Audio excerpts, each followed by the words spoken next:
मैथिली आ भोजपुरी के सबसे नीक चैनल एपी प्रोडक्शन दरभंगा के एखने लाल बटन दबाकर सब्सक्राइब करू और घंटी के निशान बटन के जरूर दबाओ ताकि नव नव ऑडियो आ वीडियो अहाँ सब लग तुरंत पहुंच सके।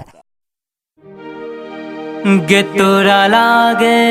लागे लागे गे जननी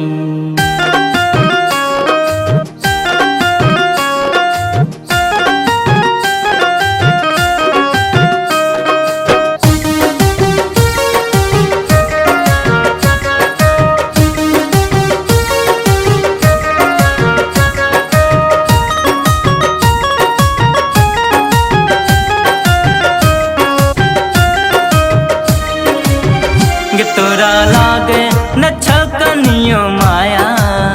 के तोरा लागे न छकनियो माया ग जननी कि तोहर बेटा कनैत रहैछो जखनी तखनी गे तोहर बेटा कनैत रहैछो जखनी तखनी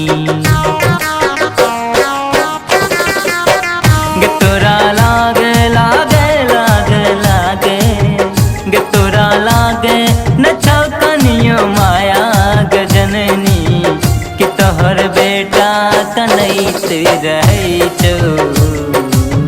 जखनी तखनी गे तोहर सुगा कनैत रहैछो जखनी तखनी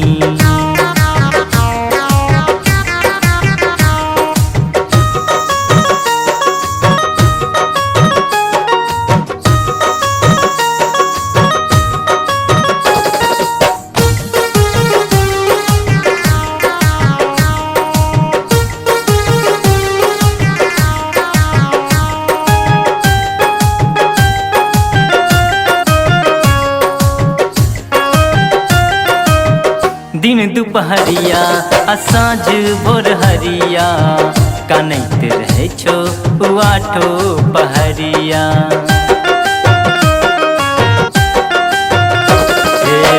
दिन दुपहरिया आ साँझ भोर हरिया कनैत रहैछो आठो पहरिया गे तोरा लागे लागे लागे लागे गे तोरा लागे न छकनियो माया ग जननी गे तोहर बेटा कनैत रहैछो जखनी तखनी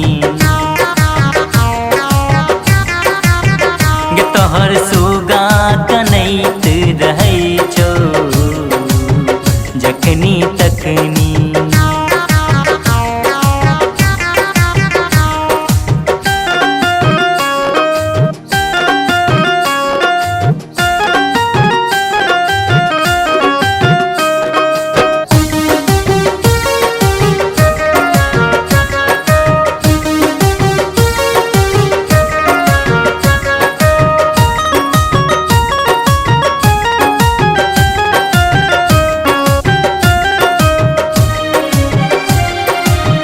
छोड़ के हमरा तू कतौ चल गेलहिन तोरल कानत रहै छी मास देखिन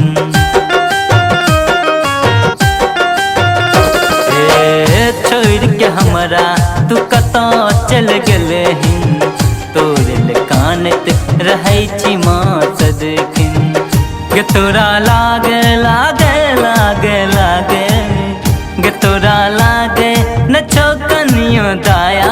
ग जननी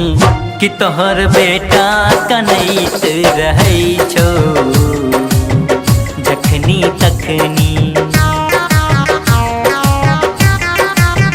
गे तोहर लल्ला कनैत रहैछो जखनी तखनी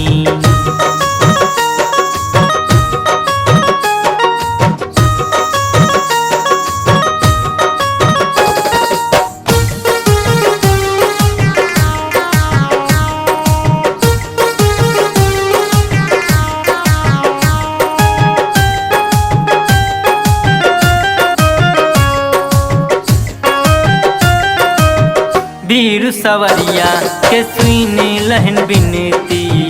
बाजन मैया कतेक आब बिलखी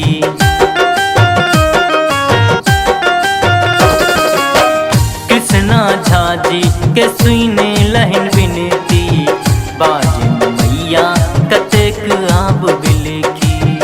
गे तोरा आबो आबो आबो आबो गे तोरा आबो न लागै छौ माया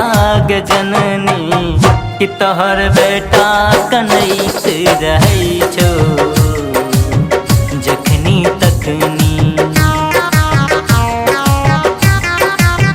गे तोहर सुगा कनैत रहै छौ जखनी तखनी